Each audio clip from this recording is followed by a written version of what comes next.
పొట్టలో చిన్న ఉబ్బుగా మొదలై తీవ్రమైన అసౌకర్యాన్ని తెచ్చిపెట్టే హెర్నియాను బాగు చేయడానికి ఒకప్పుడు తప్పనిసరిగా ఓపెన్ సర్జరీ చేయాల్సి వచ్చేది. దీంతో చర్మంపై పెద్ద కోత, ఆపై కుట్లు, వారాల తరబడి బెడ్ రెస్ట్ అవసరం అయ్యేది. అయితే మినిమల్ ఇన్వేజివ్ టెక్నాలజీ రాకతో హెర్నియాకు ఇవాళ చాలా తక్కువ కోతతోనే సర్జరీ చేసేస్తున్నారు. తాజాగా రోబోటిక్ పద్ధతిలోనూ హెర్నియాను సరిచేస్తున్నారు. రోబోటిక్ హెర్నియా సర్జరీ గురించిన పూర్తి వివరాల్ని ఇప్పుడు తెలుసుకుందాం.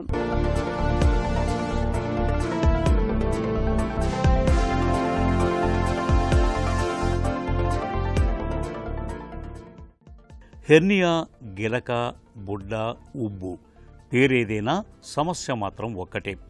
లోపల ఉండాల్సిన పేగు చర్మం కిందుగా బయటకు తోసుకురావటం.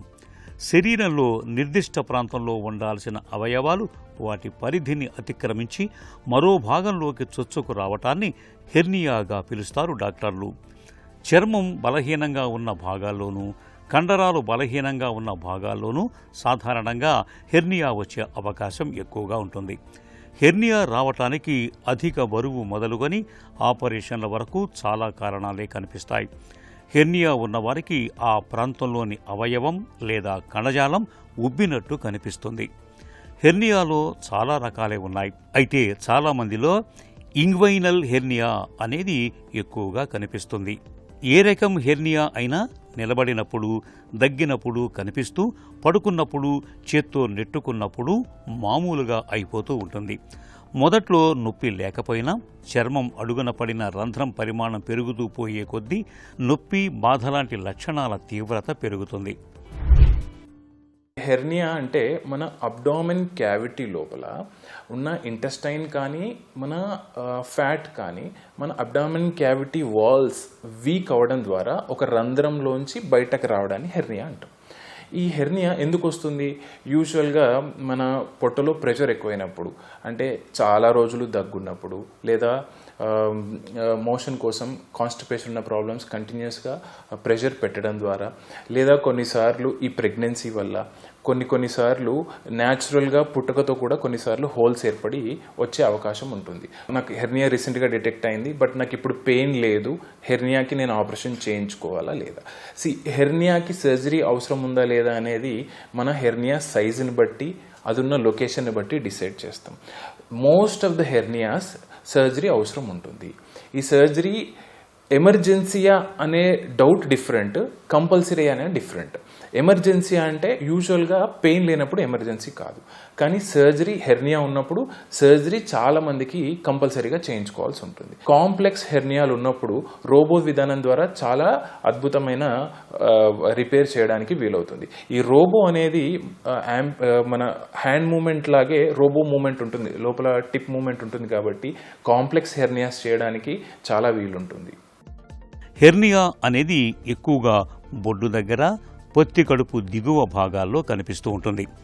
దగ్గినప్పుడు, బరువులు ఎత్తినప్పుడు, మలమూత్ర విసర్జన సమయాల్లో హెర్నియా తాలూకు ఉబ్బు మరింత స్పష్టంగా తెలుస్తుంది. చేతితో ఒత్తితే ఉబ్బు తిరిగి లోపలికి వెళ్ళిపోతుంటుంది. ఎక్కువగా బరువులు ఎత్తేవారిలోనూ, మద్యపానం చేసేవారిలోనూ, స్థూలకాయులు, వృద్ధులు, ఎక్కువ ఆపరేషన్లు చేయించుకున్న వారిలో హెర్నియా వచ్చే అవకాశాలు ఎక్కువగా ఉంటాయి.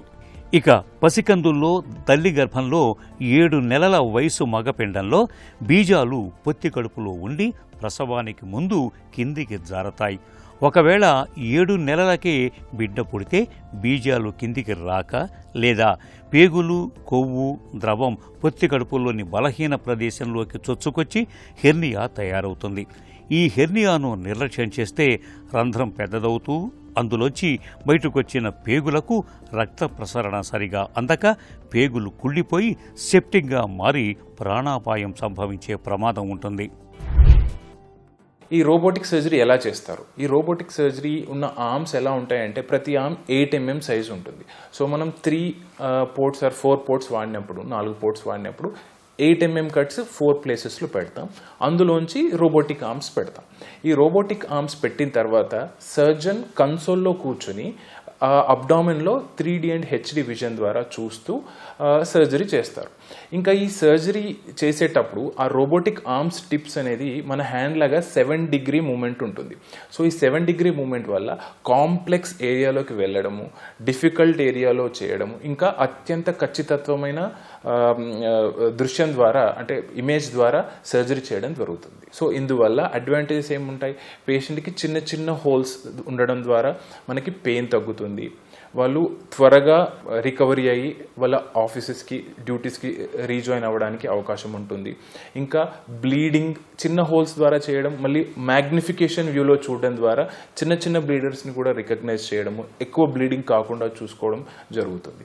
ఇంకా ఇన్ఫెక్షన్ విషయానికి వస్తే ఈ రోబో ద్వారా ఇన్ఫెక్షన్ రేట్స్ కూడా ఓపెన్ విధానంతో చేసినప్పుడు ఇన్ఫెక్షన్ రేట్స్ కొద్దిగా తక్కువ ఉంటాయి. హెర్నియాతో బాధపడుతున్నప్పుడు మనలో చాలామంది సరైన చికిత్స తీసుకోకుండా నిర్లక్ష్యం చేస్తూ ఉంటారు. తోసేస్తే లోపలికి వెళ్ళిపోతుంది కదా అని పెద్దగా పట్టించుకోరు.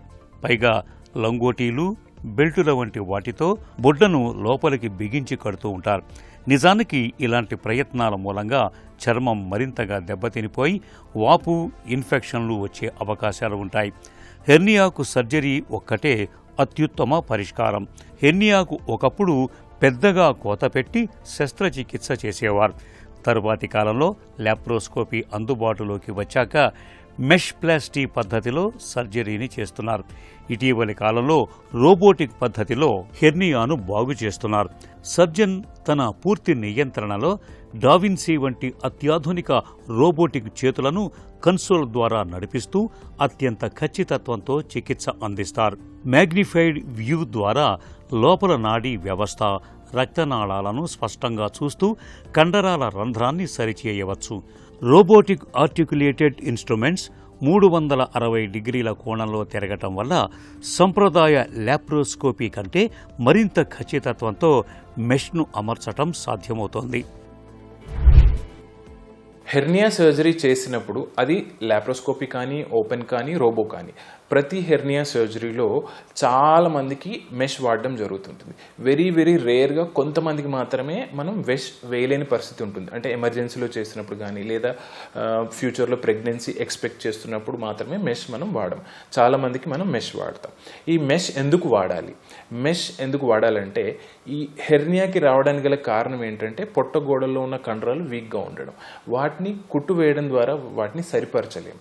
సో అందువల్ల మనం వాటిని స్ట్రెంథెన్ చేయడానికి మనం మెష్ వాడాల్సి ఉంటుంది.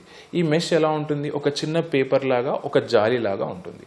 ఇది మన బాడీలో లైఫ్ టైం అలానే ఉండిపోతుంది. దీనివల్ల ఏమైనా రిస్క్లు ఉన్నాయా అంటే ఇది బయాలజికల్లీ ఇనర్ట్ అండ్ కంపాటబుల్. అంటే ఇది మన బాడీలో కలిసిపోతుంది, దానివల్ల ఎలాంటి రియాక్షన్స్ ఉండవు. సో ఈ మెష్ వాడడం వల్ల మనకి చాలా అడ్వాంటేజెస్ ఉన్నాయి. మెష్ లేకుండా హెర్నియా సర్జరీ చేయడం ద్వారా రికరెన్స్ రేట్స్ నియర్లీ 20 to 30% ఉంటుంది. సో అందుకే ఇప్పుడు మోడర్న్ సర్జరీస్లో అడ్వాన్స్డ్ మెషెస్ని యూజ్ చేస్తున్నాం. హెర్నియాకు రోబోటిక్ సర్జరీ వల్ల శస్త్రచికిత్స అనంతరం రక్తస్రావం, ఇన్ఫెక్షన్ల భయం 80% వరకు తగ్గుతాయి. చిన్న ఘాటుతోనే ఆపరేషన్ పూర్తవుతుంది. అదే రోజు ఇంటికి వెళ్ళిపోవచ్చు. ఇక హెర్నియా ఆపరేషన్ తర్వాత జీవన శైలిలో తగిన జాగ్రత్తలు తీసుకోనప్పుడు కూడా హెర్నియా మళ్లీ వచ్చే అవకాశం ఉంటుంది. హెర్నియా తిరిగి రాకుండా ఉండాలంటే బరువులెత్తేటప్పుడు జాగ్రత్తలు తీసుకోవాలి. మలబద్ధకం సమస్య లేకుండా చూసుకోవాలి. షుగర్ సమస్య ఉంటే నియంత్రణలో పెట్టుకోవాలి. అధిక బరువు ఉంటే తగ్గించుకోవాలి. దగ్గుకు కారణమయ్యే ధూమపానం లాంటి అలవాట్లను మానుకోవాలి. కాన్పు తర్వాత, అలాగే సిజేరియన్ తర్వాత పొత్తికడుపు కండరాల్ని దృఢం చేసే వ్యాయామాలను చేయాలి. ఈ జాగ్రత్తలు హెర్నియాలను చాలా వరకు నివారిస్తాయి.